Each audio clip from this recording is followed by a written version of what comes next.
I'm trying to understand the steps from changing how I see myself in order to align myself with my new habits. If that's even the right way to go about it. Depends on what's right for you. You said the reason some people can continue their right habits for a prolonged period of time is because they don't identify as them, or it's a conflict with who they think they are. Yes. And in order to change who you think you are, basically you just gotta keep doing it for longer. No. So essentially, if you're saying that you're someone else, do you believe yourself? You probably don't believe yourself because you're not holding yourself accountable to that person that you say that you are, right? So for me, there's 3 levels of accountability, 3 pillars to accountability. One is discipline, one is consistency, the other is self-control. Discipline is doing the thing when it needs to get done and doing it to the best of your ability, every time. Consistency is consistency, but you want to be consistent at the things that are actually conducive to you living the life that you say you want to have. Self-control is the infrastructure that you build in order to reap the benefits from being consistent and being disciplined. That's holding yourself accountable. So if you say that you are something or that you want to be something, then the objective is to begin acting like that person. What are the habits that this person that you're saying you want to be have? Once you understand that and you make the conscious decision to execute those habits until you become that person, what that should mean is becoming that person internally, meaning embodying who that person is, not just what that person does. Once you have an understanding as to who that person is, meaning what they believe in, what drives them, why do they do the things that they do, and then the habits that align with that, how do you align yourself with those habits? You don't have to have their why. You can have your own why, but understanding their why can help inform you of the amount of passion that's required in order to actually execute those habits consistently. So now that you understand what they do, you understand why they do it, you understand the mindset that they have, you see yourself aligned with that mindset. For example, if they're doing something that you believe to be morally incorrect, but that's how you get to this level, you don't have to do that. But if that's not the case, and you can align yourself with the kind of people that do this type of thing to get to this level in life, then you start to do those types of things. But you have to hold yourself accountable to doing those things. Meaning you have to have the discipline, you have to have the consistency, and you have to have the self-control until you embody, you become that type of person. Again, some people can just see it and immediately shift their mind to being that person. Some people cannot do that because they feel like liars when they do that. They feel like I don't have anything that shows that I'm that person. Some people can see the vision despite their current circumstances. Some people cannot. Their current circumstances blind them from seeing that they are that person.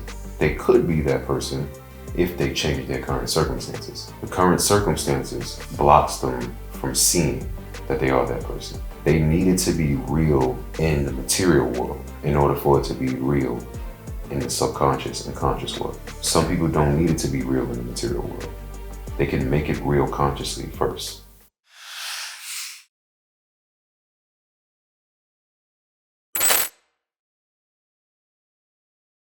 I want to talk about this concept that I find very interesting, but sometimes very conflicting, which is the idea of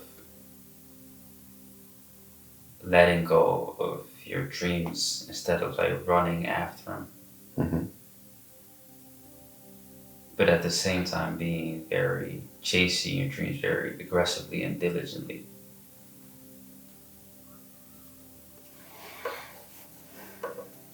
Letting go of your dream instead of running after them? Not chasing them. It's a matter of, if you're in a state of desire, you're in a state of lack. Aha, I get what you're saying. But then how do you still go after something very diligently? By believing that you already have it. That's why like if you read any book that speaks about habits oftentimes, like even with Atomic Habits, right? When you were saying that the author was saying, see yourself as if you're already the person that you want to be and adopt the habits that that person would have. that takes you out of a place. That takes you out of a state of desire. So it takes you out of that state of lack, right? And it puts you in a state of abundance by feeling like you are already that person. And the way you feel like you are already that person, if you can't put yourself there mentally, is by doing the things that that person would do. Some people, they don't even have to adopt the habits first. They just adopt the idea of being that person. And so the habits happen easier for them. Some people think they're lying to themselves when they say that. So they have to adopt the habits first in order to start to believe that they are that person. And chances are they start to believe they are that person because they start to see the fruits of the labor. Right? So essentially, it's not allowing yourself to stay in a state of lack, because then you just stay in a state of wanting to be, as opposed to embodying what that thing is, because only then is it real. And you don't have to wait for it to actually be real, because your mind doesn't know the difference. Your mind doesn't know the difference between what's real and what isn't. Right? It's just your perception of that thing that tells your mind if it's real or it isn't. So if you start behaving in a way as if it's real, it helps to tell your mind that it is real. So it takes you out of that state of lack. It takes you out of that state of desire. It puts you in the state of abundance by putting you in the state of making it real. And so it becomes real. Because being a boss or wanting to be a boss. Mm-hmm. And so trying to tie that back into this. Mm-hmm.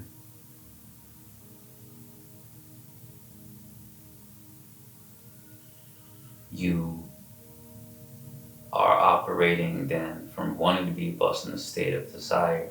Mm-hmm. And therefore in a state of lack. Yep. Instead of operating from a state of being and abundance. Yep. By actually doing the things that bosses do. Right? Not doing the things that the person who wants to be a boss does. Because the person who wants to be a boss is the person who desires to be a boss. So they are coming from a state of lack. Which is why oftentimes that person doesn't become a boss until they switch to a state of abundance, because abundance is never rooted in lack. So you don't start with scarcity and then get to abundance. You have to start at abundance. But people do that in a lot of ways. Right?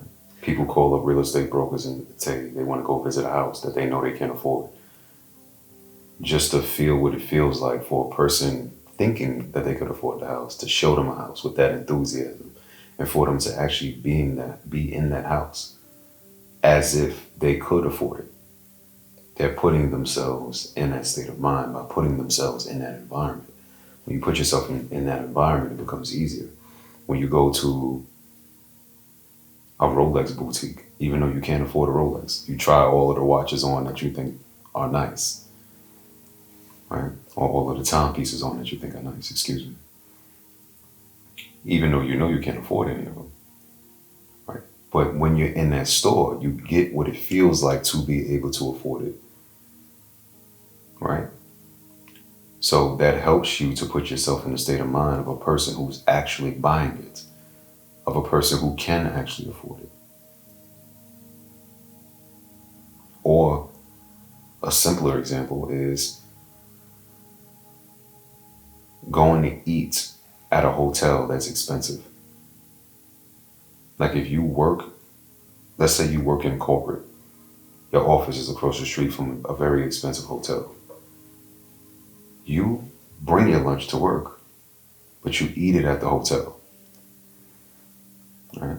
As if you're someone who could afford to be there, who could afford to have lunch there. You put yourself in that environment. You see how people speak. You see how they move. You see what they wear. You see the energy that they display.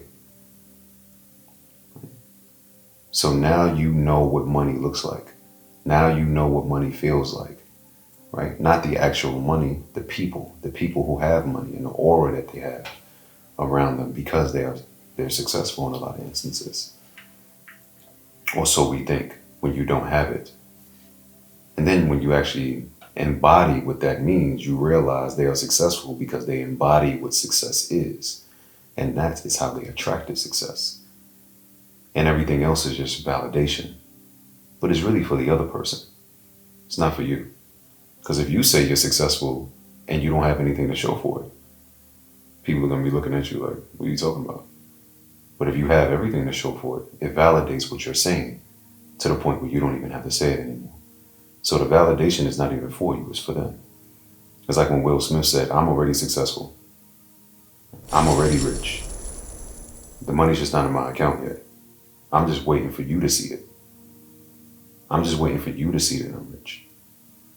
When will you see that I'm rich? When it's in my account. But I'm going to act like that now. I go to places, I shake people's hands, I look them in their eyes as if I deserve to be there, because I do.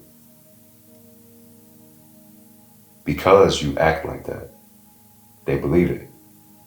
Because you embody it. Because you believe it. And eventually the money will be in your account. So the other people will see it. And so they'll feel like you're validated. A lot of it is for them. Once you embody what it means to be great, all of the spoils that come along with that is a validation for other people. But you've already seen it. You've already experienced that in your mind thousands and thousands of times over. You've experienced it in your heart, because that's really the only way that you embody it, right? It has to be in your heart. You have to believe it. And then it becomes real. But until that point, you might just be a wannabe. A lot of people go through that phase. Some people get out of it, some people don't. And some people never go through that phase because they've always known what the future of their lives would look like. Even with myself.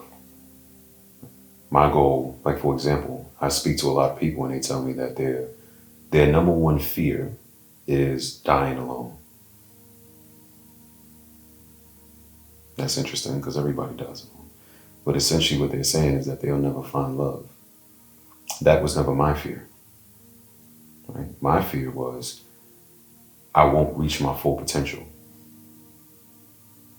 Right? I'll die before I reach my full potential. And that was because I was a child growing up in a very turbulent environment, thinking that because the environment was turbulent, there was a large chance that I will not have the opportunity to get older. If I had the opportunity to get older, I knew that my future was bright. I was going to execute every goal that I ever had. But because at that time I couldn't see that so clearly, my fear was not reaching my potential. But I told myself, for as long as I'm here, I'm going to make it count. So I was able to accomplish things up until the age of 25, which is the age that I thought I would not see. That set me up for 30, now 35. Because I embodied it. I believed it. I saw it.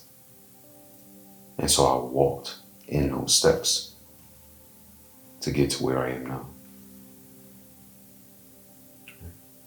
So it has to be real to you, and you have to embody it. And again, all the other things that come with that, you enjoy them, but it's not really validation for you because you've always known.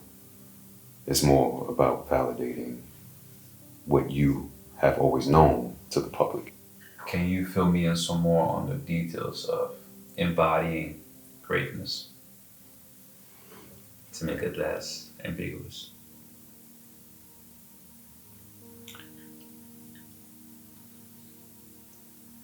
Maybe if I knew the part that you were struggling with. Is that the action? Is that the mindset? Is that a combination? Because what I'm It's the feeling. that's the feeling. Because the part that I'm trying to avoid perhaps is fake it till you make it. Yeah. Understandably so. It's the energy. If you don't have it, chances are you will have to fake it till you make it. Make it doesn't necessarily mean make it big. Right? Do the thing that makes you successful. It means you have to fake the embodiment before you can embody it. You have to repeat it to yourself consistently. You have to put yourself in certain environments consistently. Right? In a lot of instances, you may even have to adopt the habits. You may have to see it become real. And then you can begin to embody it. Because again, everyone can't just think about it, see themselves there, believe in what they see and go. Right? A lot of people don't believe their feelings. A lot of people don't believe their vision. It has to be real for them first. The challenge with that is, can you actually maintain a discipline until it becomes real to you? Because no one can tell you how long of a journey that's going to be. For some people, it takes them 12 years to get a 4-year degree. Do you have the stamina for that?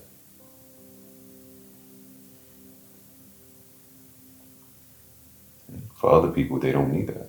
They can get a 4-year degree in 2 years. Because they see it. So really, and they believe it.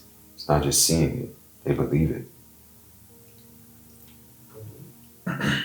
So in essence, what we as individuals may have to ask ourselves is, what will it take for me to believe that I'm great? Because that is what can inform the steps you take from that point on. And those steps are different for different people. And let's say you fall into a certain category of a person. It's still different for you because your personal circumstances may be different, right? So for example, when they say success leaves clues, and they say find someone who's done what you want to do and model them, that sounds much more simpler than it actually is. Right? It's not that simple of just find anyone, because that's what tends to happen. People find anyone who's done it and they try to model that person, but that person did not start at the same point you started at. Right? So you have to model someone who comes from where you come from, or you have to find a multitude of people to model. This person is at level 10, but they kind of started at level 6. You may be starting from a -5. If you're from the hood, it's going to take you some time just to get to start. It's going to take you, and start means 0. Right? Just breaking even. You may start at a deficit, meaning you start at a negative. Right? It may take you the first 25 years of your life just to get to 0. Granted, if you have your head on straight, you can, if you have an in-depth and broad understanding of self, then you can grow exponentially from there, right? Because 25 years sounds like a long time, and it is. It is. But if you're starting at a deficit, chances are, if you want to do it legally, it's going to take you some time to get to 0, right? Who has started from -5 and got to 0? What did they do? Now maybe they stopped at 0. Okay, then find somebody else. Who got from 0 to level 2 that wants to do what I want to do? Do it again. Level 3, 4, 5, 6. By the time you get to level 6, now you're at that level where the person who's at level 10 started at. Now you can mimic them. But if they start at level 6 and you started at a negative 5, chances are the thing that they were doing at level 6 is not something that's going to work for you at negative 5. So success leaving clues and modeling people who've done what you want to do and doing it the way that they did it may not be one person. It may be a multitude of people.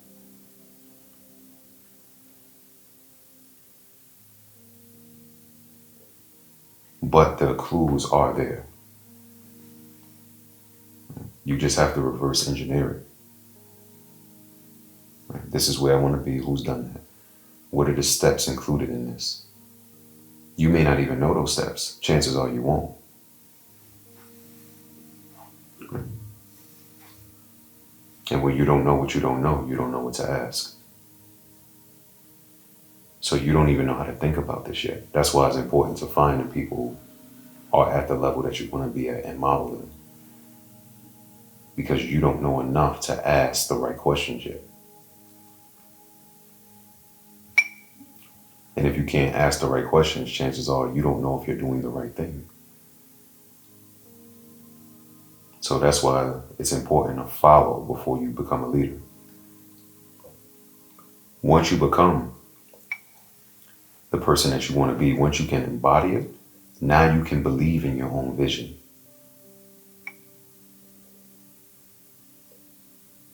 But even then, it doesn't mean that you know everything. You should still model other people's behavior. Right? But now you can trust your own intuition enough to understand that your experience is not going to be exactly like theirs, but that doesn't mean that you can't be successful. Because oftentimes when we try to model someone, we think our experience is going to be exactly like theirs because we did exactly the same steps they did. But because, of course, we are us and they are them, they did it during that time. We're doing it during a different time, under different circumstances. Our situation is going to be different. But some people get discouraged by those differences. They think that those differences mean that success is not in their future because this thing that's happening to them did not happen to that other person. But because you can truly embody greatness now, you can understand that although what's happening to you at this step didn't happen to that other person at this step, but because you can now trust your own intuition, you understand that you're still going to be successful. You can trust the process because you trust your own intuition and you know that you can figure it out. Earlier you said, what is it gonna take for you to start believing in yourself? Mm-hmm. With that, for an example, if I gotta think of something like only like the first like result, like the tiny change already that you made. Mm-hmm. Just to see that, oh, my actions do have consequences in the right direction if I put my mind to it. Fact. Fact. Small thing can happen.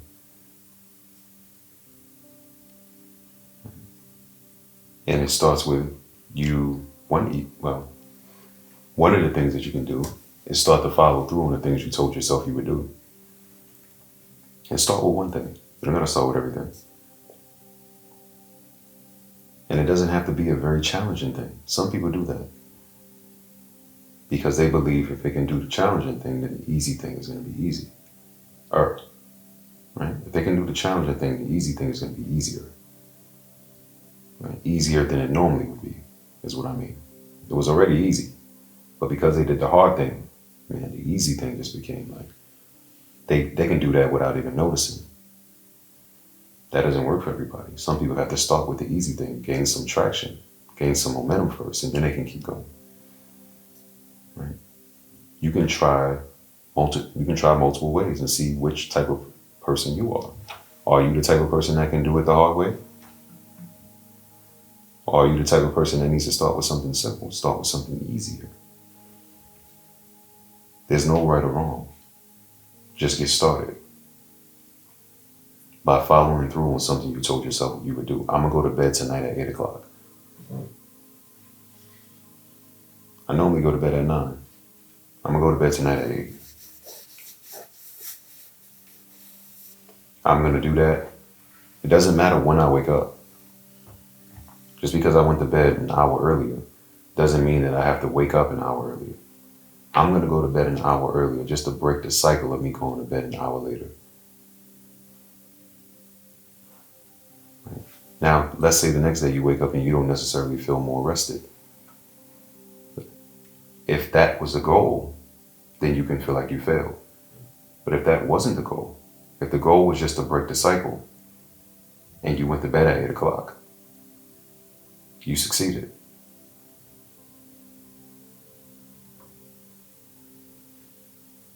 And then you can start with something else.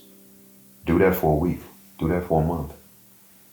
See if you can be consistent in that space and then add something to it. And then those habits, the habits begin to compound. Why? Because habits are contagious. Positive habits attract more positive habits. Negative habits attract more negative habits. And the more they compound, the more you believe. The more you believe, the more you embody. The more you embody, the more you succeed. The more you succeed, the more you believe. The more you believe, the more you embody. The more you succeed. Cycle. How much does, because how you see yourself is very important in all this, right? Mm-hmm. How you perceive yourself. How much does ego play a role in all this? And also, is ego always a negative thing? Because I feel like it has, over the centuries, I guess, has gotten such a bad connotation.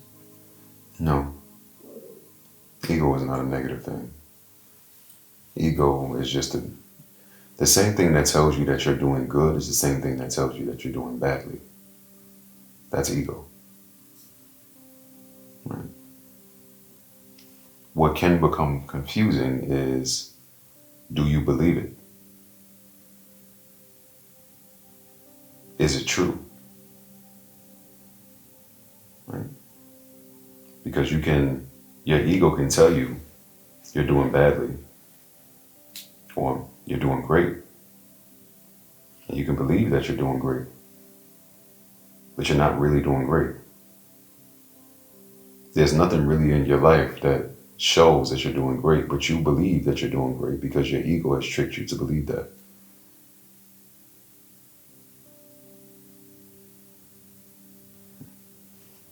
Because your ego and your subconscious work hand in hand. As much as your subconscious is programmed based on your more dominant thoughts, your ego is programmed to defend those dominant thoughts. Your ego is what's defending the limiting belief. But your ego is also what's encouraging the imagination in the beautiful beliefs.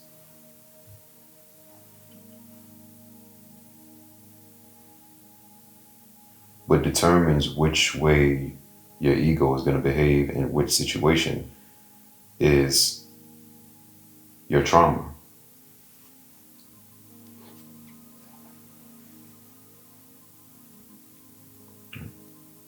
Which is why it's important to heal your trauma. Because then you have a better chance of getting your ego intact. Because you have a better chance of dissolving the protective mechanism that have been supported by subconscious thought. So once you do away with trauma, you make room for positivity. Oftentimes, that's, in my experience, the easier way to reverse the negative feelings attached to a traumatic experience by looking at the positive that's come from the once perceived negative experience. And then you learn that they're just experiences. You label them. And once you have that reframe, which is not necessarily the easiest, because there are some things that can happen in life that are extremely painful, and then it can be really hard to perceive those things as positive. But if you can, then that opens up pathways in your mind that allow you to perceive the world in ways that you were unable to perceive the world before.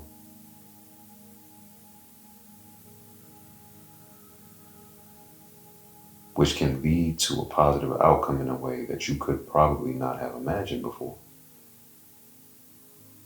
And your ego can support that because now you actually believe that the situation that happened was positive, instead of defending a limiting belief. The limiting belief comes from your subconscious,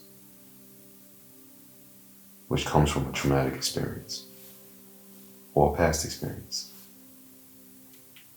Doesn't always have to be traumatic. Your ego stands guard at the subconscious mind. It defends it. To encourage you to continue behaving in a way that is encouraged by the subconscious mind. So ego plays a big role in everything.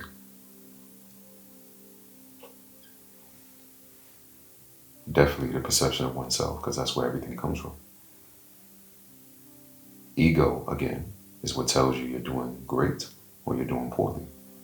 So in essence, it's the guide for how you feel about yourself.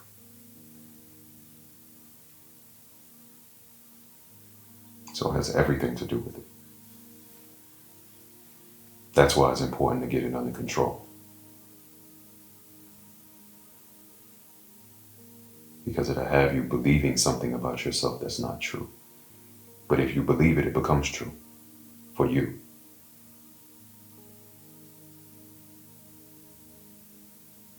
So the goal is to get your ego under control so that your ego can work for you, instead of allowing your ego to roam freely, thus giving it the opportunity to betray you. Your ego should not be in the driver's seat of your life.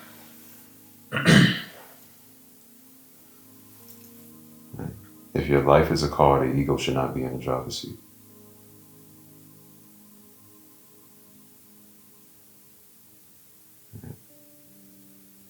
It controls the destination in that way. What happens with a lot of us is we not only allow our egos to be in the driver's seat, we get out the car and go stand in front of it. Allowing our egos to not only dictate the direction of our lives, but damage us, drag us along, run us over, come back, pick us up, maybe. Sometimes the ego runs you over and leaves you there. And you start behaving like a person without an ego. That's a person without an identity. You become what anybody else wants you to be when they want you to be that. But you yourself don't really have an idea as to who you are. Because there's a lack of ego. So it's important to explore the world within for this reason. We talked about peeling back layers. Right? That's exploring the world within. And the closer you get to the core of an issue, the louder your ego becomes. Until you're at the core, then the ego is silent. So you can really hear your voice. You can really get to your experience without being influenced by the ego. although the ego is there. Nice. How have you done it? Like, how do you go about peeling back layers? Do you take time out your day just to think? Yep. Just did you have any sort of ritual around it? Do you have like a specific room that you go to? Is there like a specific setting that you uh, model in order to allow yourself to think? It used to be darkness. It used to be darkness. I used to stay in my room. So, answer to your question is yes. I've always conducted think sessions. I didn't know what it was back then. I didn't have the language for it. I actually got the language from it when I watched a an Albert Einstein documentary, and they talked about how he had thinking sessions where he would do nothing but think, and he did that on purpose. Like he would block out times in the day, hours on end just to think, no distraction, and I would do that. But I didn't know that was what I was doing, and I'm not by any means saying that I'm Albert Einstein or on that level of thought. I'm just saying I got the language from that documentary. Yeah, I would sit in the dark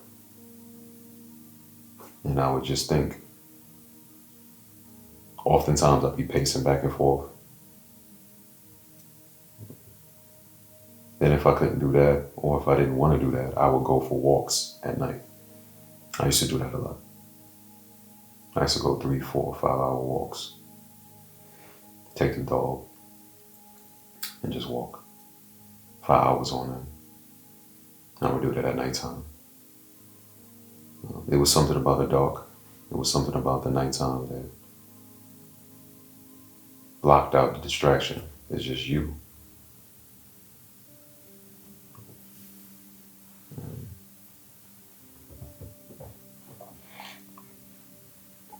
And then I expressed a lot of the breakthroughs that would come through during those sessions in music. So a lot of what I was thinking about would come out in song format. I've always prayed. So that's another form of meditation for me. I train. So that's a form of meditation for me. I think a lot during the training session. Really, for me, it's a manifestation that I'm doing during training, because it's easier for me to put myself in that space emotionally when I'm training.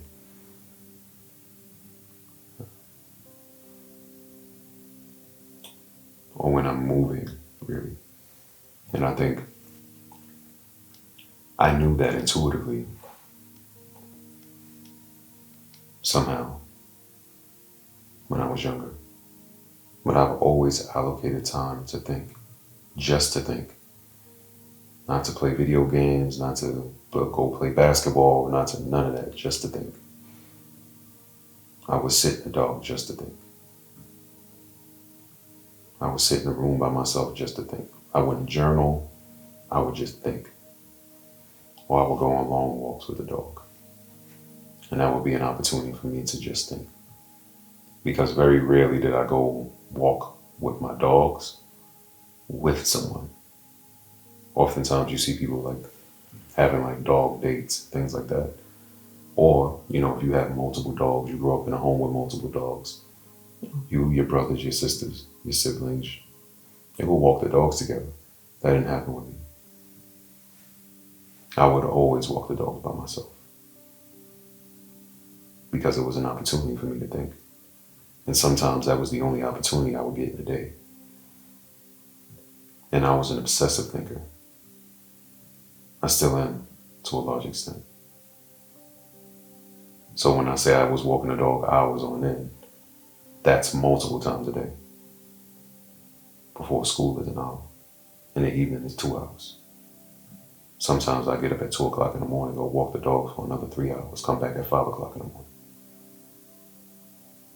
Those things happen. So I would always allocate time. And it wasn't specific. in a lot of instances. Yes, if I'm walking the dog, I have school, etc. In those instances, it becomes very structured. But it also at some point became so natural that I didn't really have to tell myself that I was about to do it. It's just one of those things that happened. Even in the beginning, that's how it happened. Like I didn't have to structure my day for it. I didn't have to consciously go and create the habit. I didn't have to do that. It just started happening. I remember being a child watching television, and one of the things I would do is I would always rock in my chair really hard. Like if I was sitting in the chair, and let's say the TV is there, I would do this. This chair moves with me, but if I were to sit on a sofa, I would just be banging into the back of the sofa. And I would do that for hours. I would just be banging my back into the back of the sofa. And I'd be watching something, by the way. What I learned later was that I was understimulated. So even if I was watching something that was supposedly engaging, I would do that. Because I wasn't getting the stimulation that I needed as a child. And so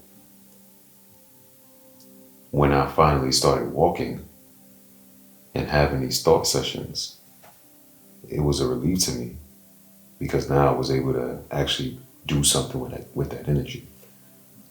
And it didn't matter how much sports I was playing because I grew up in a very athletic child. Right? I would dance for hours and hours and hours on end. We would break dance for some days. We would leave in the morning, 9 o'clock in the morning, get back 9 o'clock at night.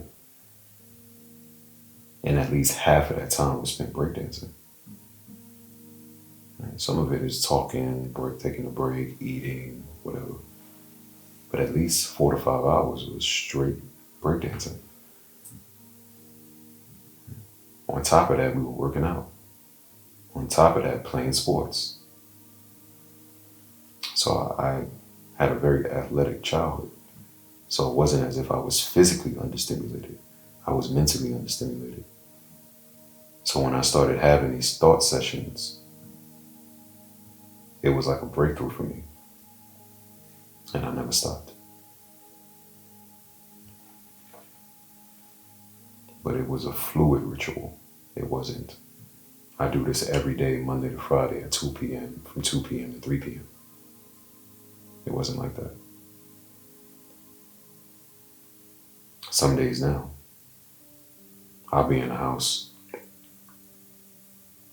multiple days and won't turn the TV on at all. Won't read a book either. Won't listen to music. Most of the day, it'll just be a thought session. Especially if I have the house to myself. Chances are it's definitely it's a 5-hour thought session every day. For sure. So that's kind of how that started. I peel back the layers by having thought sessions. I peel back the layers by confronting myself. I peel back the layers by saying what I'm thinking out loud. Because when it's in your head, it's easier for it to make sense. When you say it out loud and you hear yourself saying it, you can check yourself easier. It's the same with writing it down. Some things I have to write down. Check myself. Does that make sense when it's real? When it's like on the paper, when I made it, when I give birth to this idea, meaning I present it to the world, does it still make sense? And there were a lot of things that didn't. But in my head, it sounded great. Erykah Badu said that.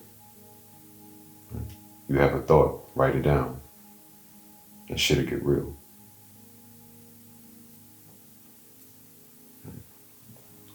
I resonated with that statement that she made because I had already been doing that, and I knew that there was truth to it.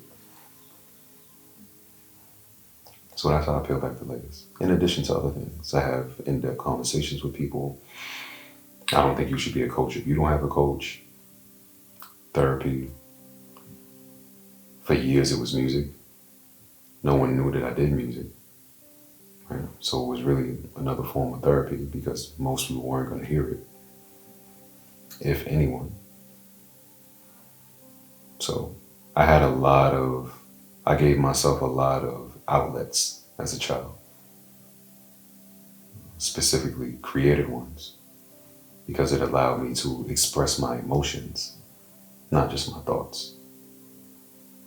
And that also is a way for me to peel back the layers. Like, how am I feeling? Where is this feeling coming from?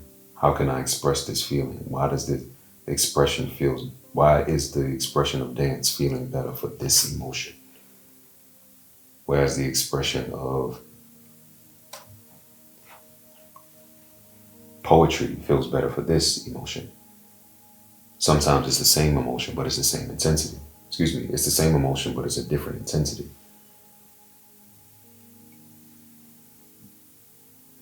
Why is it that I write more emotional content or darker content when I'm actually feeling happy? And vice versa. When I'm actually not feeling so happy, when I'm feeling sad or I'm feeling angry, my content is not angry or sad. That's not what comes out naturally.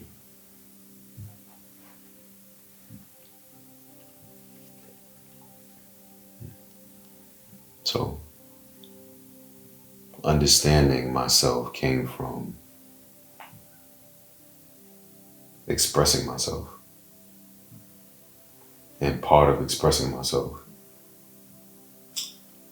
are these thought sessions, that help me to pull back the layers. After pulling back the layers, and you discover the fallacies that's been living in your mind for a long time. Yeah. What can you do to actually move the needle from that point? Keep peeling back the layers.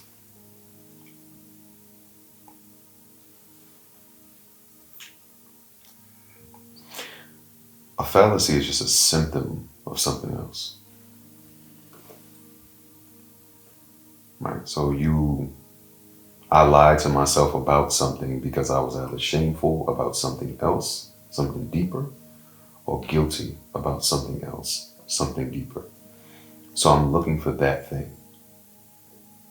I'm looking for the root of what's going on. Right? So, in understanding the difference between the symptom and the actual problem, the cause. So a fallacy is really a symptom. Right? Usually it's something happened, and my perception of that thing, meaning the meaning I gave to it,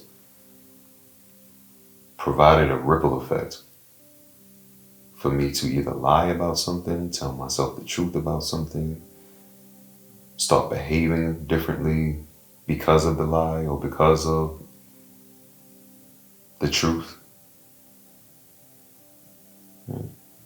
My response was based off of my interpretation of what happened.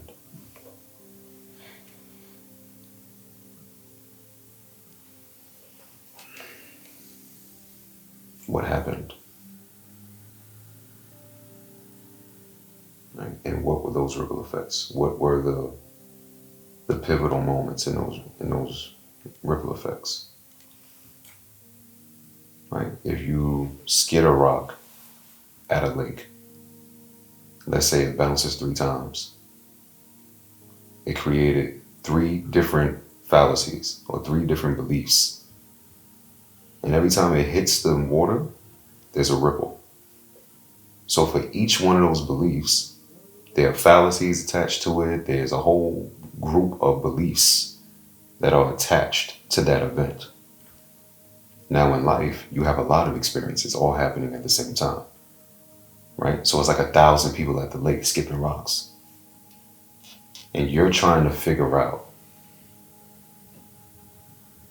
the meaning you give to each bounce on the lake.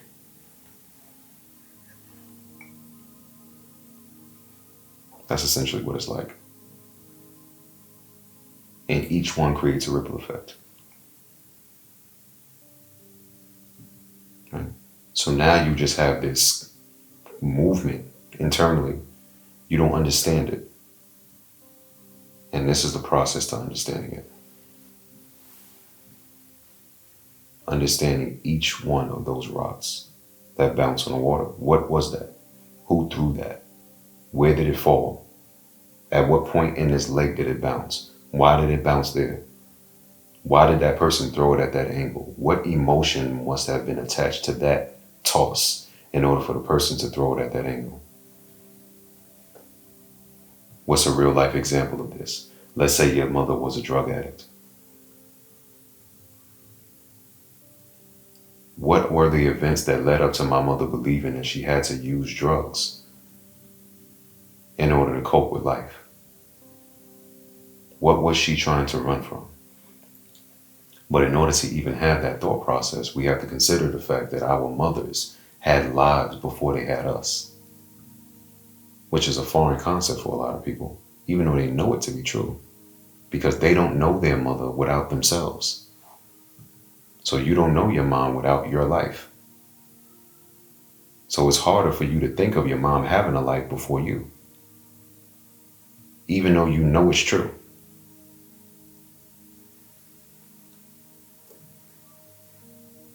Right? So that can be a practical example of she tossed this rock like this into this ocean because there was something happening in her life that led to a certain emotion that made this angle feel best to her. Now, what effect is that having on me? What did that create? Right? This stone bounced 3 times because it was a flat stone. Some stones people throw into the water aiming to skip a rock. They didn't really choose a proper rock, so it didn't skip. What does that mean?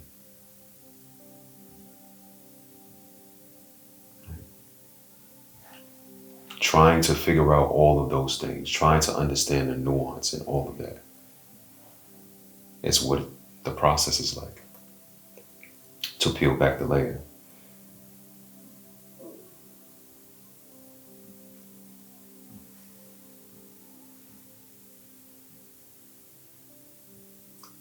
The objective is to say thank you to all the people skipping rocks.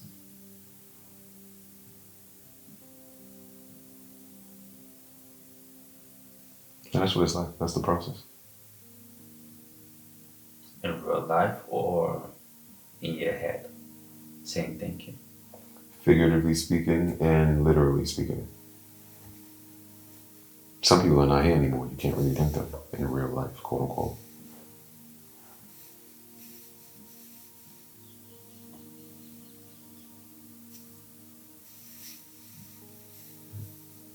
You having a realization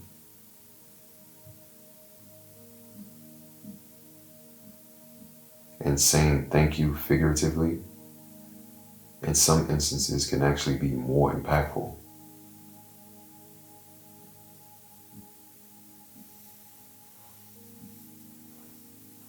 Like there's some things that our parents and the people who loved us did for us and continue to do for us that we don't realize. Like there's people that are praying for you that you don't even know are praying for you.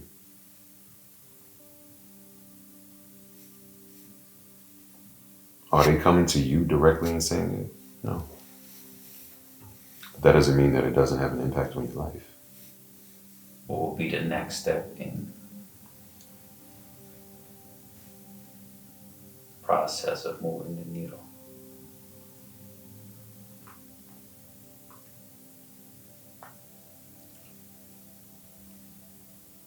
Deciding that you want to move the needle. Peeling back the layer is essentially moving the needle.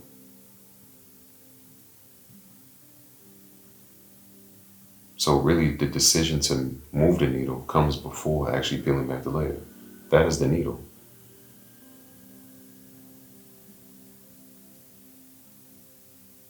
Because essentially, what's the point of even doing anything in the physical if you don't know who you are? So that you can figure out who you are. That's the goal. And live your life out through that truth. That's the goal.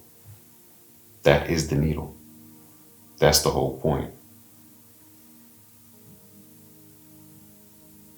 Can you say that one more time? Yes. So essentially, if you decide you want to move the needle, that's the only reason why you care to self-reflect. So when you say, what's the next step to moving the needle? That is moving the needle. Self-reflection is done so that you can move the needle.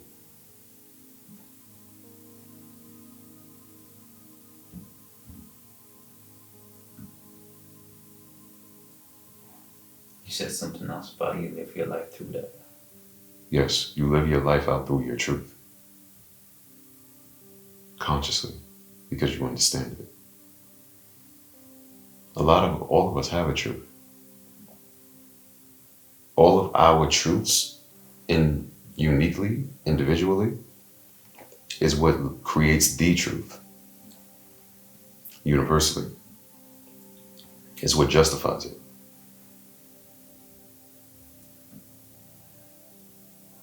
So, the more honest we are, consciously, the more we understand our role in this life. It's to utilize your energy to propel your life in the right direction, then to self-reflect.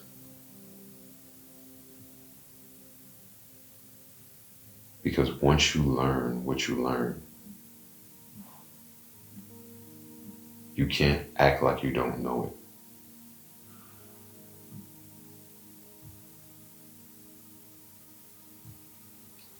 And having to accept the fact that you know it shifts how you behave.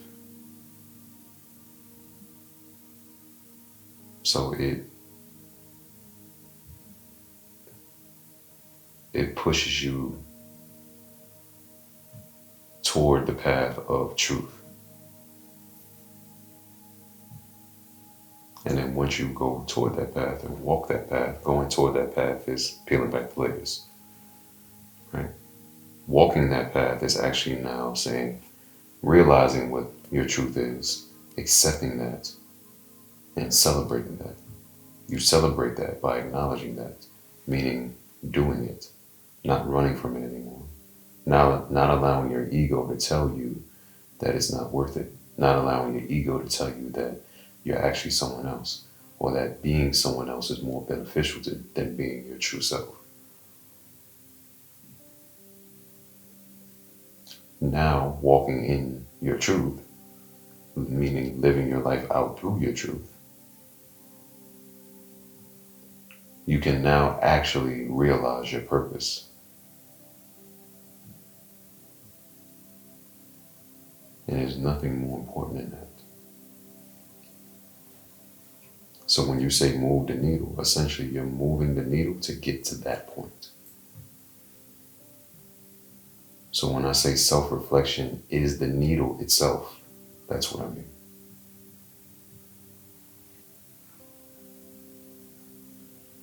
And you move it by peeling back the layers, doing the self-reflection. If I understand correctly, when people say you get to the core, does that mean, is that a synonym for getting to the truth? Yes. The ultimate truth. Not just the truth, because the truth could just be the fallacy. Which is the symptom, which is the symptom of what people consider the core.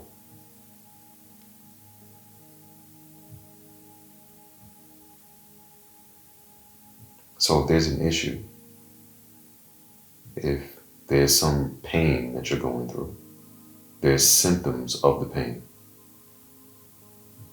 Right? Just like if you have a sickness, there's symptoms of the sickness. You can treat the symptoms or you can treat the sickness.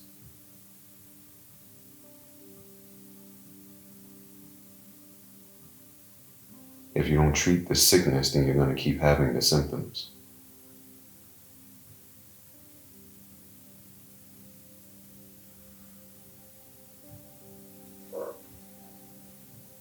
So, for example, when someone goes to hospice, which is the last destination before you die, right? You were in the hospital, you were going back and forth to the hospital. The doctors did everything that they can do for you. They said there's nothing else that we can do for them. The only thing that we can do is make them as comfortable as possible for the transition. When that happens, you go to hospice. Right? You're in hospice.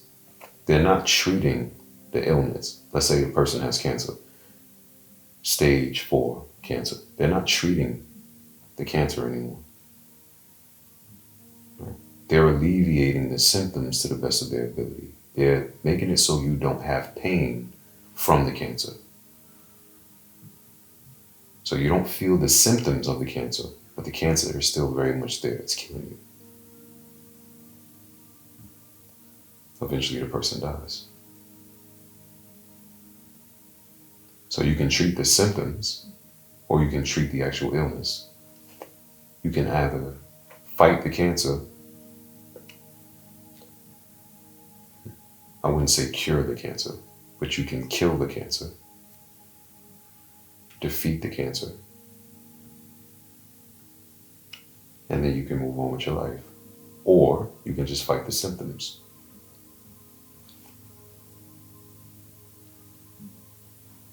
Which is essentially taking pain medication in a lot of instances. That doesn't get rid of the cancer.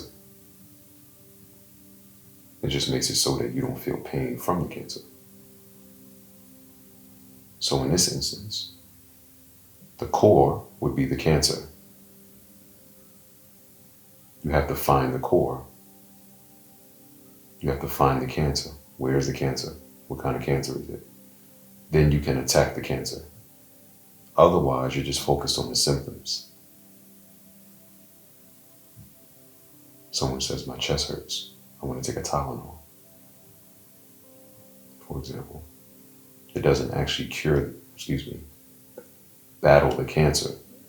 It just alleviates the pain, which is a symptom of the cancer. So if you're not getting to the core, then you're just fighting the symptoms.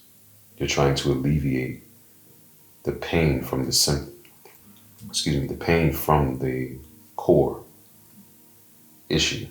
The core issue is creating pain in different parts of your life. You're trying to alleviate the pain, but not necessarily getting rid of the issue or addressing the issue. A lot of young boys in the US are molested. Right? Let's say, for example, you have a young boy that's molested by an older boy or man. And they spend their lives for the first or the next 20 years of their lives being hypersexual with women or young girls. Right? Quote unquote, breaking hearts. Right? They're not doing that because they're a bad person. Maybe this person is doing that, trying to have sex with as many women as possible. In some instances, doing it irresponsibly, meaning having a lot of children and not having the means to take care of those children. So shying away from the fatherhood responsibility. That's one issue.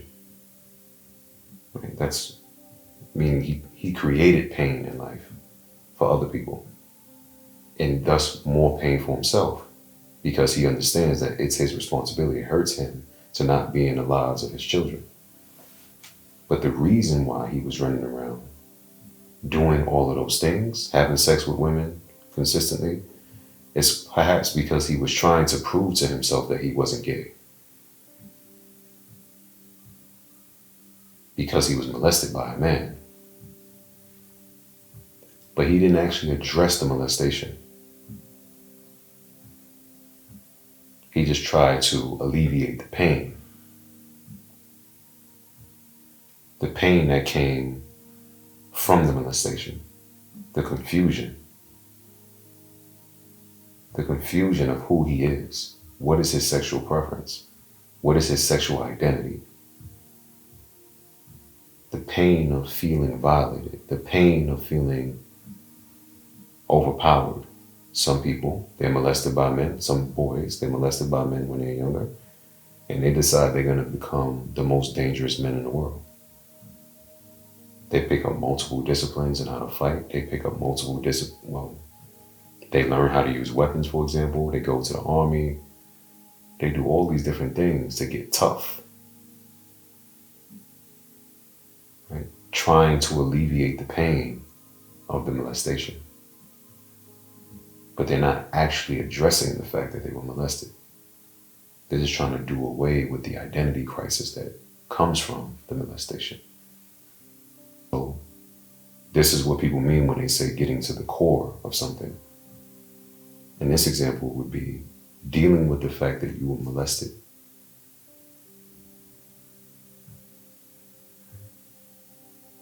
It's not all the other things. It's not even the reality that you created for yourself after the molestation.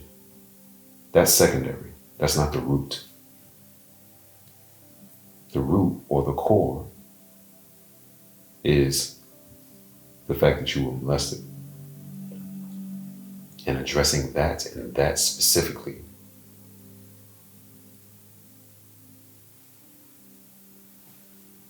That's what people mean when they say get to the core.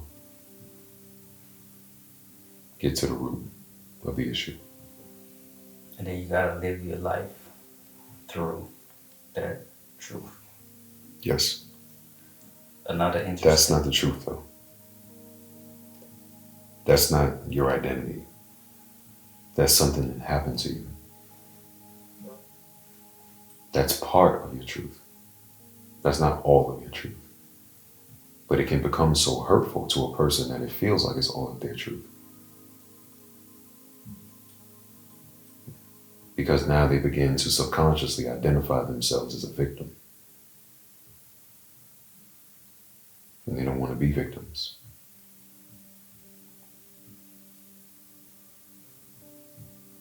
So they try to offset that by doing different things that they probably would not have done if they were able to walk in their truth. But first they had to address the issue, the root of the issue.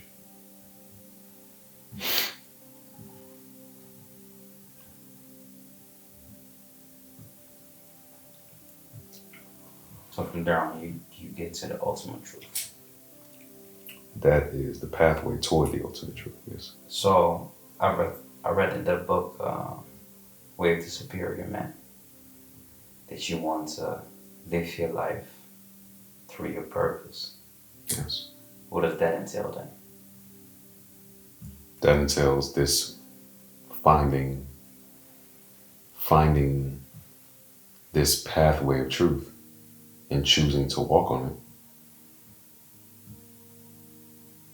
So all of the things that we just discussed is what it entails. You find this pathway of truth, you walk on it, which is essentially you walking in your purpose, walking in your truth. And your truth leads to your purpose.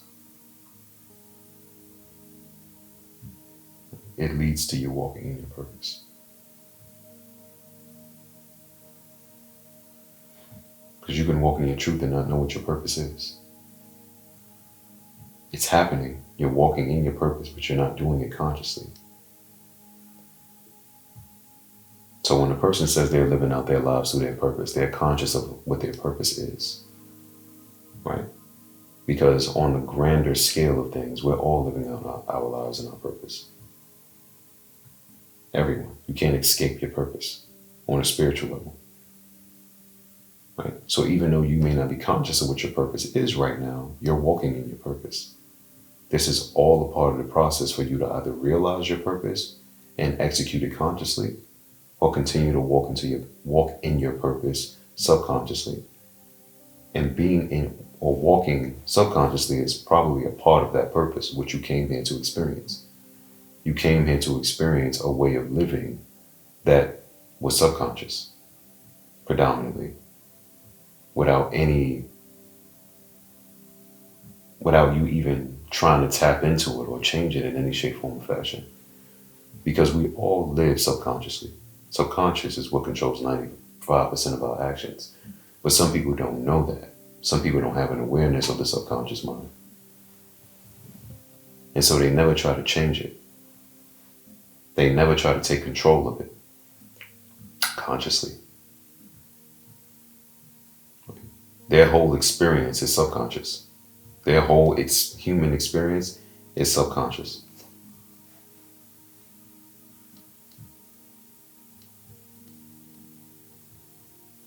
Does that make sense? Whereas some people are conscious of their subconscious. That's really all consciousness means. Knowing that the subconscious mind exists. That's what consciousness really is. And thus doing your best to train it, impact it, control it. Decide how it's going to work for you instead of just allowing it to roam freely and allowing life to shape your subconscious mind. But you shaping your subconscious mind instead. Some people came here for that experience to shape their subconscious mind. Some people came for the experience to try to shape it. Some people came for the experience to never try to shape it. But still somehow end up shaping it. Like how? Because you choose your experience. If we're looking at it from a spiritual perspective.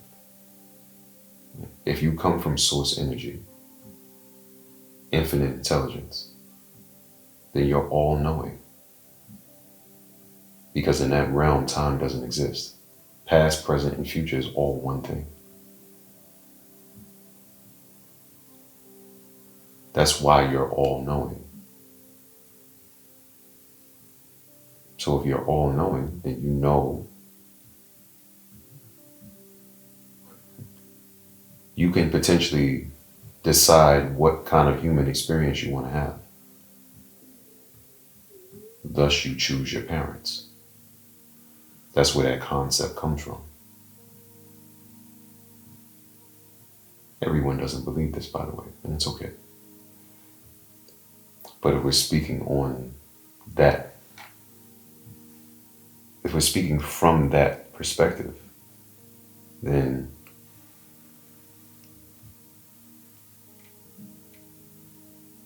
essentially you choose your experience. Is your experience going to be a conscious experience or not? You choose that. In other words, if you choose your experience, then by default, every experience is conscious. Because you consciously chose it. And the human experience is 95% controlled by the subconscious mind. So you consciously chose you consciously chose to be ruled subconsciously. Now, when you chose that, did you also choose to impact your subconscious mind during your human experience, consciously, or not?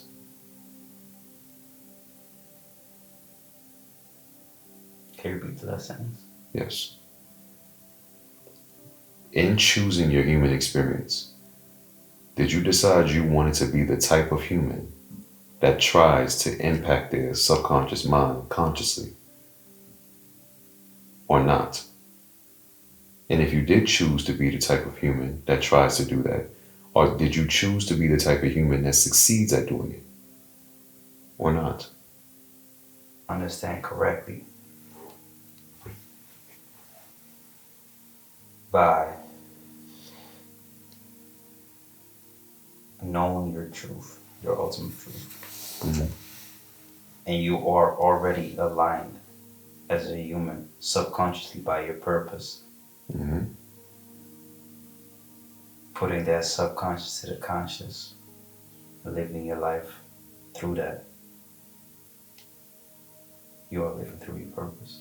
No. Why not? So essentially, I don't really know what that meant, but essentially, you're aligned as a human when your conscious mind is aligned with your subconscious mind. Then you have harmony. Until your subconscious mind and your conscious mind are aligned, you have conflict. You have internal conflict. Right? Because your mind processes its identity as false, meaning you're trying to be something that you're not. Right? So, when your conscious mind and your subconscious mind are aligned, then you can walk in your truth. Right? When you walk in your truth, you're also walking in your purpose. Because if you're not being who you honestly are, then you're executing someone or trying to execute someone else's purpose, not your own. Now, on a deeper level, that's a part of your journey. You were supposed to do that. Because everything leads back to self. Right? We have to see what we aren't in order to know what we are. Some people can just see that from a distance. Some people have to experience it to see it.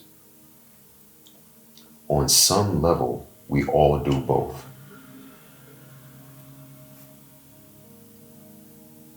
In some instances, we have to see it, and we can know it as soon as we see it. In some instances, we don't see it. We're looking at it, but we don't see it.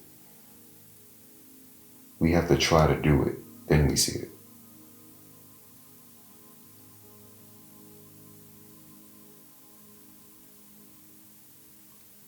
That is an experience necessary to course correct. Because everything in life is pointing you toward the road of truth. So as you walk further away from that road, there's something along the way that corrects your course, pushing you back toward your road of truth.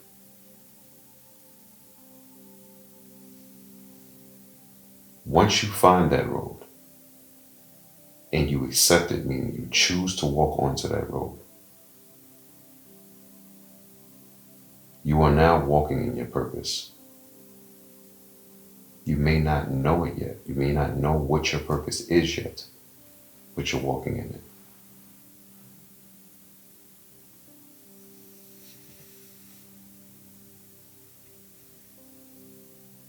If you walk on that road long enough, meaning you're living your life out through your truth, you learn what your purpose is if you don't know it already.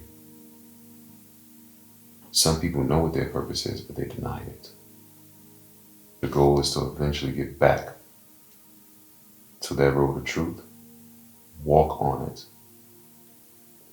You walking that road of truth means you're no longer denying your purpose.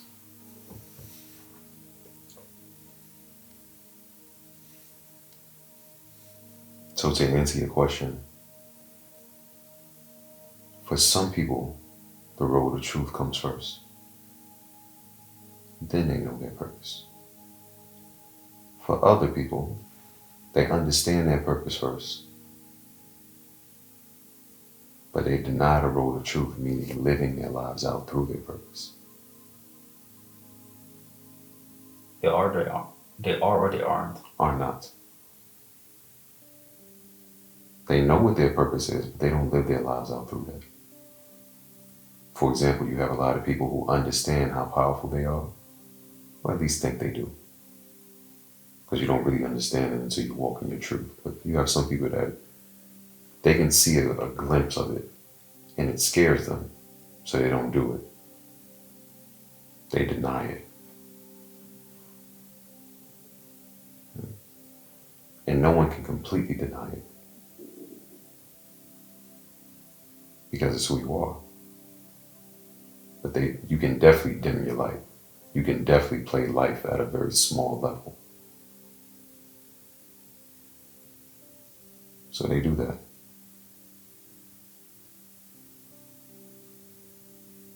Never walking the road of truth. When looking for a partner, how do you keep that alignment with yourself, but still and live through your truth while also living with a significant other? That'll happen naturally if you're living through your truth. Because you attract what you are.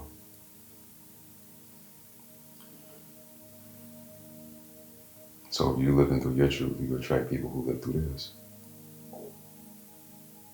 But you attract people who live through theirs in a way that creates harmony with yours. So it's very natural.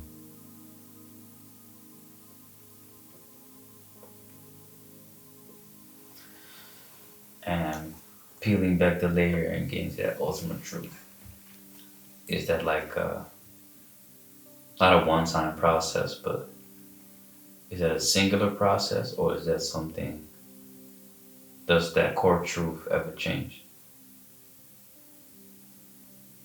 Or needs like revealing? Once you figure out like the ultimate truth, is that, do you gotta review that every couple of years, or is that just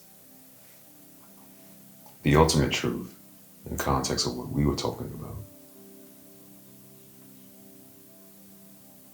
is there's so many ultimate truths, right? Because the ultimate truth, again, is if you're at the lake and people are skipping rocks, every time that rock bounces, that's an ultimate truth. Right? But it's the whole journey of the rock. It's the person, it's the rock, which one they choose, it's how they throw it, what's the journey like in the air, where does it fall on the water, does it actually make it to the water, right? Does it skip? If it skips, how many times does it skip? Right? What are the ripple effects? Right? Does it hit another rock in the process? When it sinks, how does it sink? Where does the rock land eventually? All of that is a part of the process, and that's just one rock. And you got 1,000 people at the lake. So you're analyzing to that detail for every rock that they throw, and they're not just throwing one.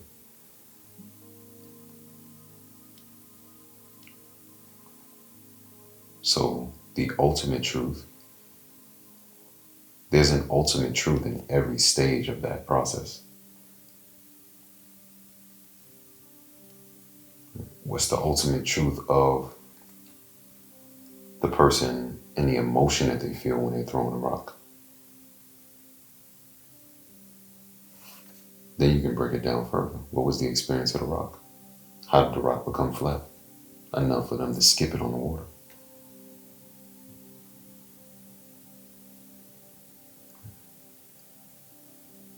So it's all of this. At each stage, there's an ultimate truth. And of course, then collectively, there's an ultimate truth. Right? So there's levels to it all.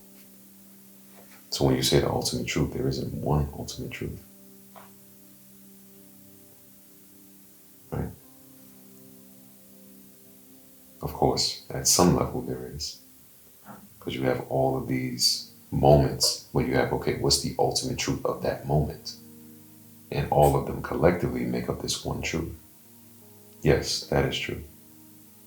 But each one of those moments has an ultimate truth, which serves as a piece of the overall ultimate truth. That overall ultimate truth is the truth.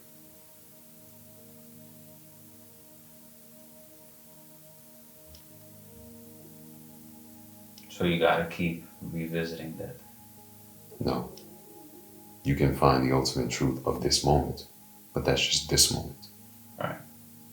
You got to look for that ultimate truth in every moment, in every aspect, under every circumstance, all conditions of your life.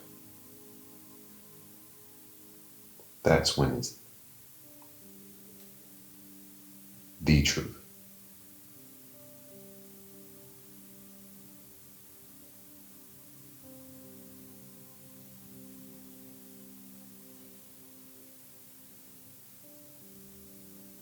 That's why the journey of self is an extensive one. What I'm trying to ask is, does it ever stop? No, it probably doesn't stop within one lifetime, no. That's all you really ever get, at least that you know of.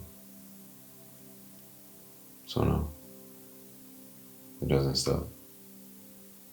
That's what makes it interesting, that you can keep peeling back the layers.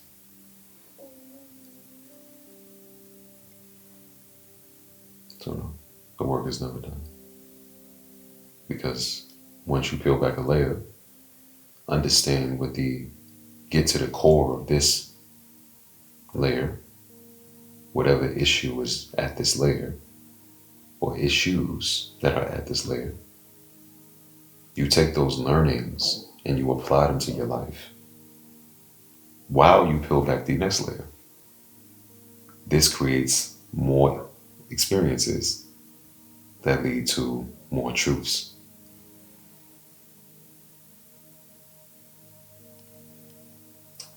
Are you on? At some point, Sorry, go ahead.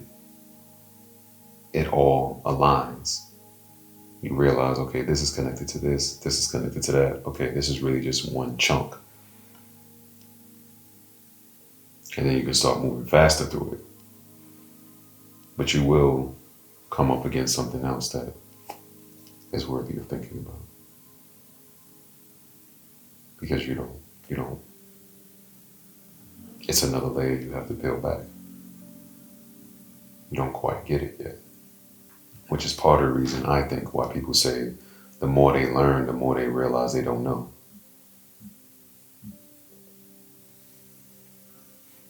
Because we go into it thinking that there is one answer and we're going to figure it out.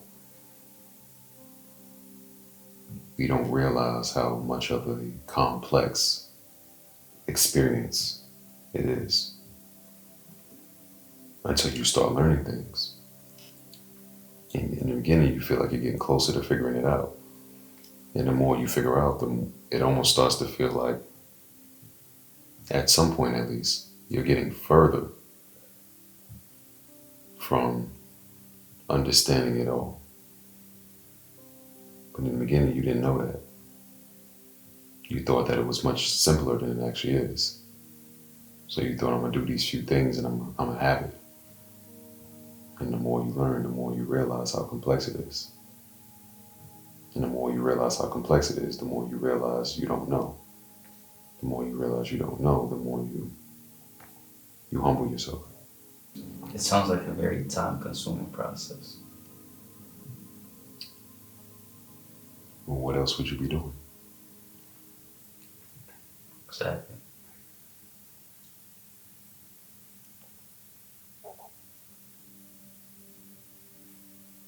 I think that's also why the book Superior Man speaks on cutting out distractions, including music,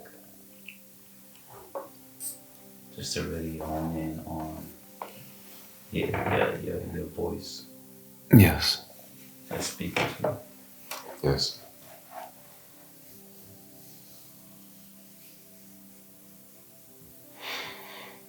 I remember not even being able to hear my voice.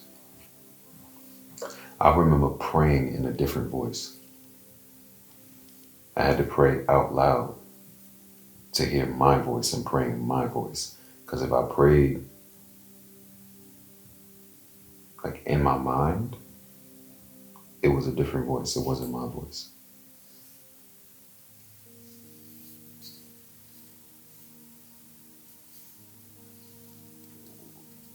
I remember that. That is very true. Cut out the distractions. Music is a big one. There was a time I listened to so much music, like I would think in the voices of other artists.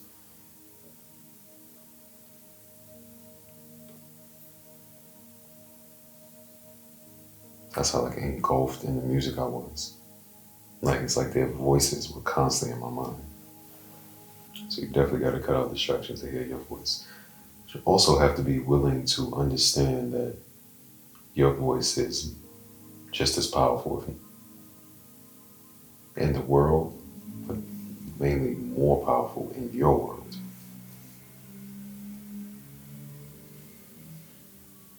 And oftentimes we have other people's voices in our heads and they're much louder than our own voices because we actually lack self-worth to some extent. We put those people on a pedestal. Subconsciously, you may not even know that you're doing it. Sometimes people have like these crazy insights. It just kind of dawns on them. Mm-hmm. But then somehow they're not able to move the needle. They might feel like they've changed for like a day, a week, or a month. Mm-hmm. But if you see them months after, their life is still in the same place, going to the same trajectory. Yep. Why do you think that is? It's the power of the subconscious. You have to reprogram your subconscious. That's part of what habits are about. And you don't negotiate with yourself. You say you're going to do this, you do it, and you create an infrastructure for yourself to do that. That's the part that we typically miss. We say we're going to do something, we're going to change the way that we behave, but we don't really change the things around our habits. Because right now, you don't only have certain habits, you also have a lifestyle that supports the habits. Right? So oftentimes, people want to change the habit, but they don't necessarily change the infrastructure that supports that habit. So you want to change both. And you don't want to negotiate with yourself. Because over time, you'll adopt new habits, but also new beliefs. And that helps you to reprogram your subconscious mind. But if you have someone that has this idea that dawns on them, right, that's the universe trying to tell them something. They feel inspired by it, and they move based on motivation. But motivation is not always there. Right? So you have to be disciplined enough to actually follow through. It's like January 1st every year. Everybody's losing weight. It's a new year, it's a new me. Until the year is not new anymore. People are no longer saying Happy New Year in February. So it's almost as if when people stop saying Happy New Year, people forget about their New Year's resolution. It's not a new year anymore. The year feels old now, we're in it. And because the year is beginning to feel old, let's go back to the same old ways of doing things. Because by February, it just feels normal. So why would I not go back to the things that feel normal? Meaning the habits that I had before January 1st. Why would I still subject myself to a new way of living in an environment that feels old?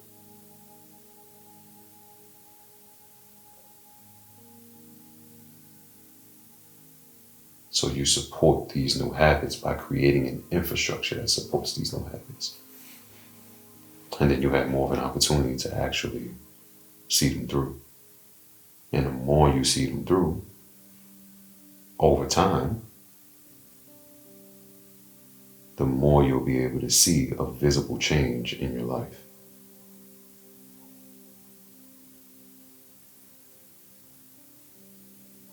The more you see a change, hopefully the more encouraged you get to actually continue.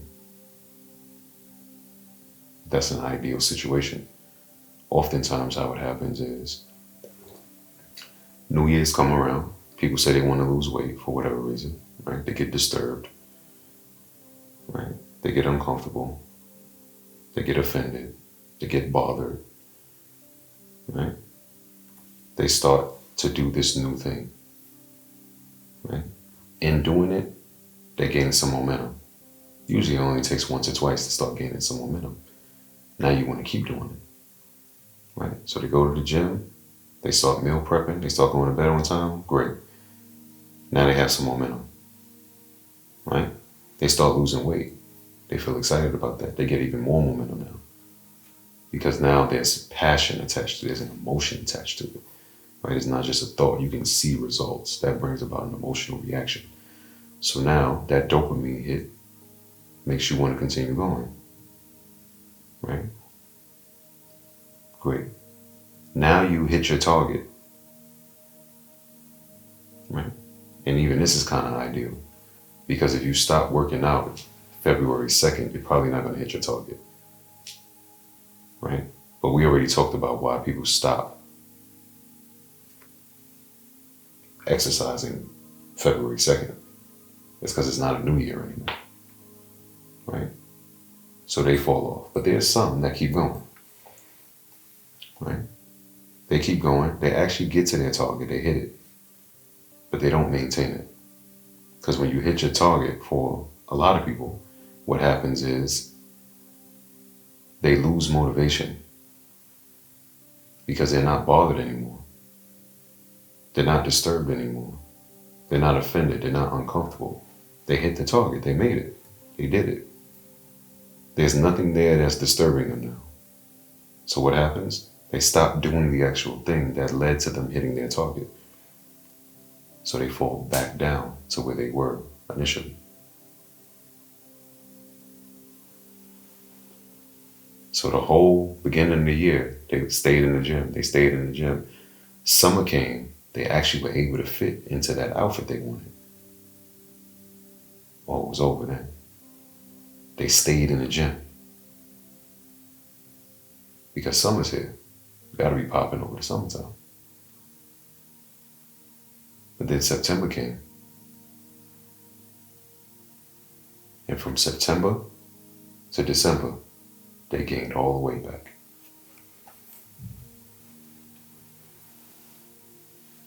What helps those people? The memory that your body has. Which is why they say if you work out for 6 months, you'll work out for the rest of your life. Even if you stop for some time, you'll start again.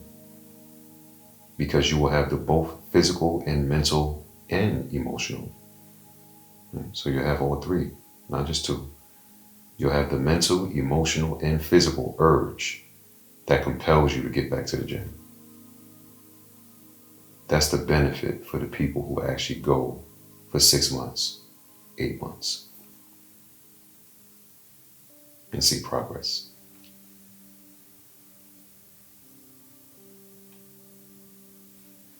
But it doesn't mean that they're going to see it consistently.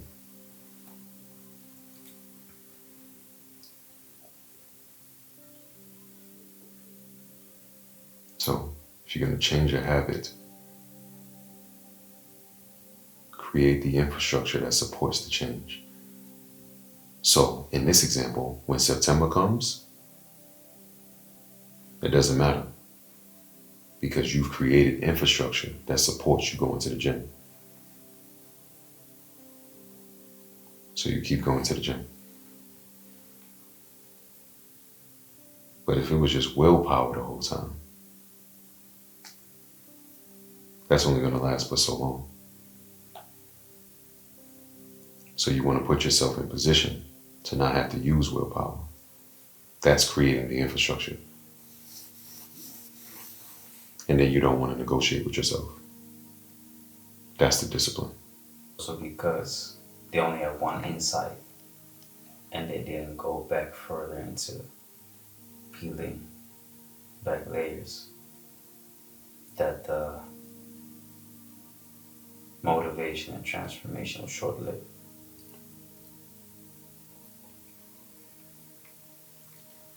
No, because you gain insight by actually going to the gym.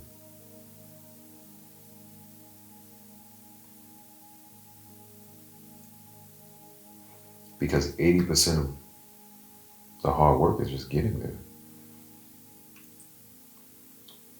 So if you're monitoring your diet by meal prepping, if you're going to the gym, training, you're sleeping appropriately, then you'll see results. The results encourage you to pull back a layer. Right? Because now you're getting to know yourself in a way that you didn't know yourself previously. Because every time you fall off and go back is a different experience.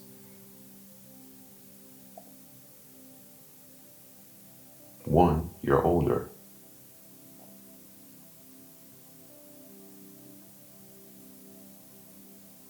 Just that alone changes the experience. The experience of the year changes the experience. The muscle memory that you gathered from last time changes the experience. Let's say you've been on and off for the past 10 years. You can still say you've been working out for 10 years, on and off. That's different from saying I've been working out for 2 years, on and off. So every year you add, the experience changes. You gain insight every time you go back to the gym. But you also gain insight every time you fall off.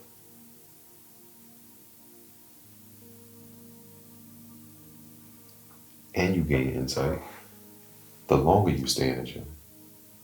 Just like you gain insight the longer you stay out of the gym.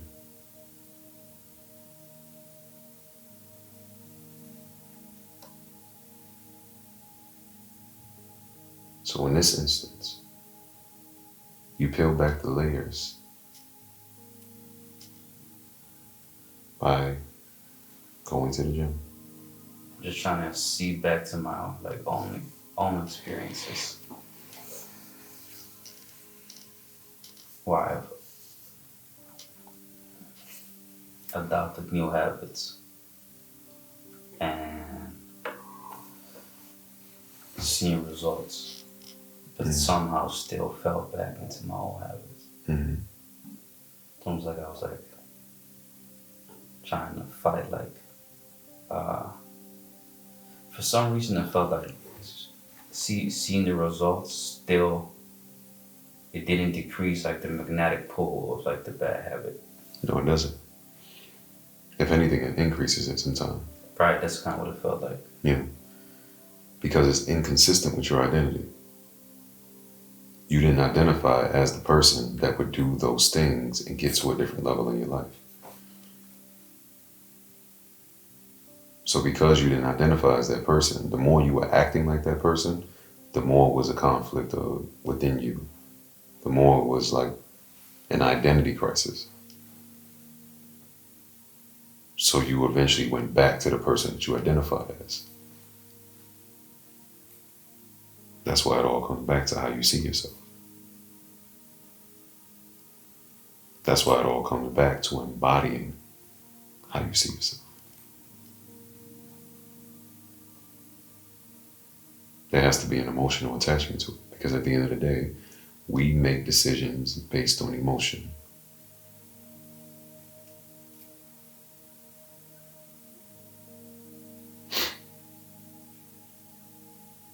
And you want to put yourself in an environment that supports the person that you want to be.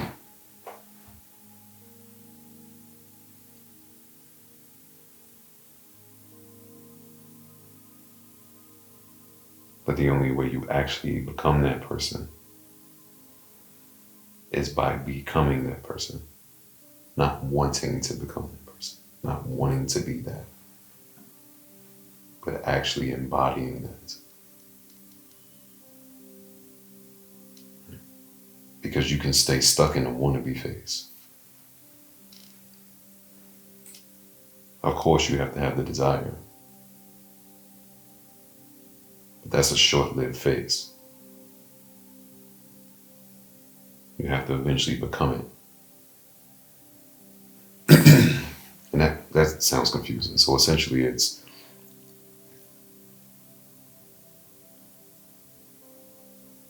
of course, in reaching for new heights, you have to want to reach for that new height.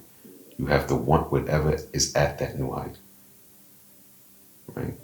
But rather than wanting what's at that new height, meaning something that's external, you have to want a higher version of self, which is internal, so that you can actually rise to the occasion of the new height. Once you decide you want that, you have to start behaving like that person. You have to see yourself as that person, right? You have to embody being that person. And the process to embody becoming that person is different for different people. But essentially, you want to get to a space where you embody being that person. Once you embody being that person, then you increase your chances of becoming that person. Right? It's almost inevitable. Why do I say almost? Because you can fall back into your old ways if you don't create an infrastructure to support you embodying that new person.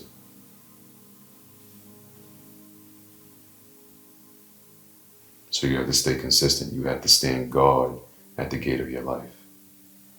Understand the steps To what? from changing how I see myself in order to align myself with my new habits. Mm-hmm. If that's even the right way to go about it. It depends on what's right for you. Mm-hmm. 'Cause you said the reason some people can continue their right habits for a prolonged period of time is because they don't identify as that, or it's a conflict with who they think they are. Yes. And in order to change who you think you are, basically you just gotta keep doing it for longer. No. So essentially, if you're saying that you're someone else, do you believe yourself? You probably don't believe yourself because you're not holding yourself accountable to that person that you say that you are. Right? So for me, there's 3 levels of accountability, 3 pillars to accountability. One is discipline, one is consistency, the other is self-control. Discipline is doing the thing when it needs to get done and doing it to the best of your ability every time. Consistency is consistency, but you want to be consistent at the things that are actually conducive to you living the life that you say you want to have. Right? Self-control is the infrastructure that you build in order to reap the benefits from being consistent and being disciplined. That's holding yourself accountable. Right? So if you say that you are something or that you want to be something, then the objective is to begin acting like that person. What are the habits that this person that you're saying you want to be have?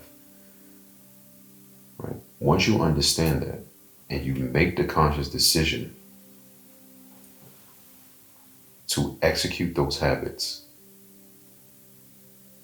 until you become that person, What that should mean is becoming that person internally, meaning embodying who that person is, right? Not just what that person does. Once you have an understanding as to who that person is, meaning what they believe in, what drives them, why do they do the things that they do, right? And then the habits that align with that, how do you align yourself with those habits? You don't have to have their why. You can have your own why. But understanding their why can help inform you of the amount of passion that's required in order to actually execute those habits consistently. Right? So now that you understand what they do, you understand why they do it, you understand the mindset that they have, you see yourself aligned with that mindset. Right? You don't have to, for example, if they're doing something that you believe to be morally incorrect, but that's how you get to this level, you don't have to do that. Right? But if that's not the case, right, and you can align yourself with the kind of people that do this type of thing to get to this level in life, then you start to do those types of things. But you have to hold yourself accountable to doing those things. Meaning you have to have the discipline, you have to have the consistency, and you have to have the self-control. Until you embody, you become that type of person. Right? Again, some people can just see it and immediately shift their mind to being that person. Some people cannot do that because they feel like liars when they do that. They feel like I don't have anything that shows them that I'm that person. Some people can see the vision despite their current circumstances. Some people cannot. Their current circumstances blind them from seeing that they are that person. They could be that person if they change their current circumstances. The current circumstances blocks them from seeing that they are that person, right? They needed to be real in the material world in order for it to be real in the subconscious and conscious world. Some people don't need it to be real in the material world. They can make it real consciously first. Transition their subconscious to align with their conscious and thus make it real in the material world. For that person, the extra steps to make it real to them are not necessary. Although the steps to make it real in the material world are necessary. Right? For the person that cannot convince themselves mentally, emotionally, that it's real until they actually see it physically, they have to go through a different conscious process. That process is them adopting the habits of the person that they say they want to be. The longer they can hold themselves accountable to those habits, the more likely they are to see their environment, the things around them, shifting. Right? Meaning their lives. The more likely they are to see their lives changing. Right? Because in the beginning, of course, you want to shift your environment because that's part of creating the infrastructure to support the lifestyle. The lifestyle that this person that you say you want to be like lives. Plus, you want to be around people who support the person that you're becoming. Right? So you're going to change your environment. Right? But the material spoils will change depending on how long you can hold yourself accountable to being the person or behaving in the way that the person that you say you want to be like behaves. And the more your material reality changes, the more you believe that you are that person. And the more you believe that you are that person, the more you can embody being that person. The more you can embody being that person, the more success you acquire. The more success you acquire, the more you believe. The more you believe, the more you embody.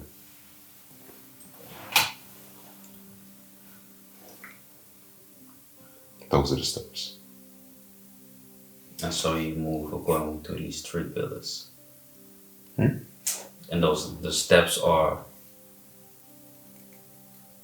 you move accordingly to the three pillars.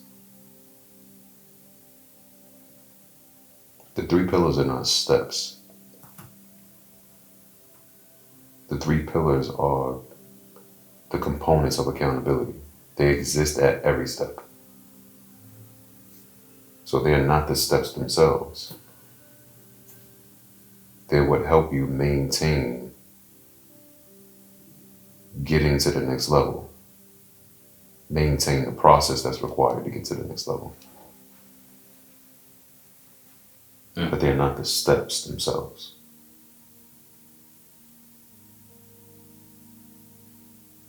So I'm trying to see what I'm missing as far as I adopt the good habits. I do them consistently for a period of time. I see change, but still I fall back. Because you haven't adopted the identity. Right. Because you don't hold yourself accountable. You negotiate with yourself.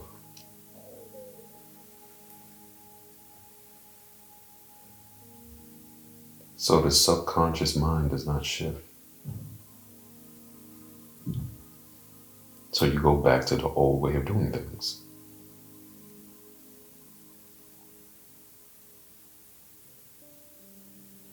You have the discipline.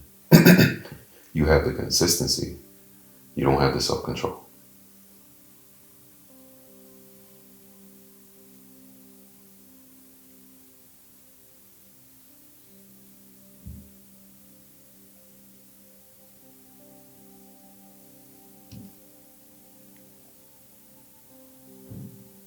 What does that look like, self-control?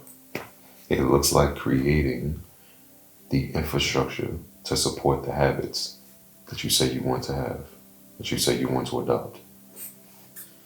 If you eat poorly and you know you like Oreos, don't buy Oreos and have them in your cabinet.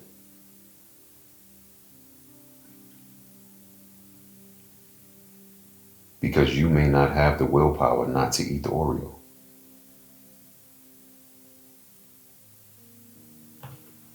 If you say you want to adopt the habit of make a multi-millionaire or billionaire, and let's say they wake up, or let's say they don't party at night.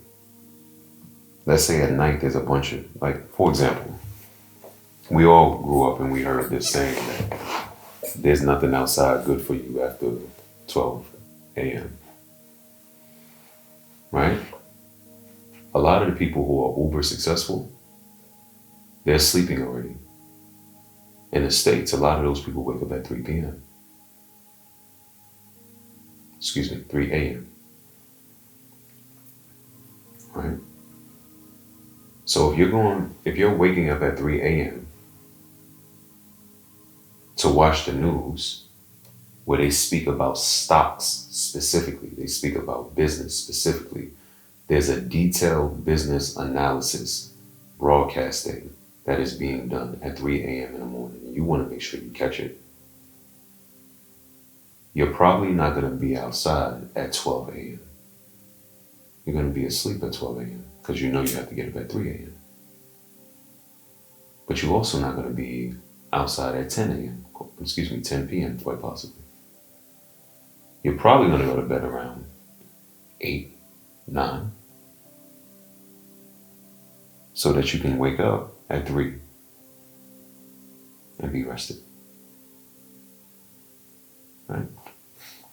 So you're gonna miss all of the drama that happens during those hours. So you can catch all of the abundance that happens early in a day. What does that mean? Are you gonna have friends that are constantly calling your phone saying, yo, let's go out at 9 or 10 or 11 o'clock? Are you gonna structure your life in a way where you have obligations at that time at night?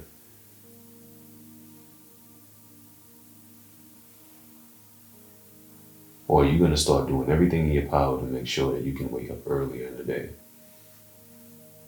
Letting everybody know, listen, I don't do this anymore. I don't go out at that time anymore. Please don't call me at that time anymore saying let's hang out. If you want to hang out with me, let's go to a day party. But everything that we've been doing at night, that doesn't apply to me anymore. Are you creating the infrastructure in your life that supports the habits that you say you want to have? Then, do you have the discipline to do it over an extended period of time? In the beginning, you have the discipline. In the beginning, you have the consistency, but you don't have the self-control. And because you don't have the self-control, what eventually happens is you start losing the consistency, and then you lose the discipline. Because the infrastructure doesn't support the habits you say you want to have.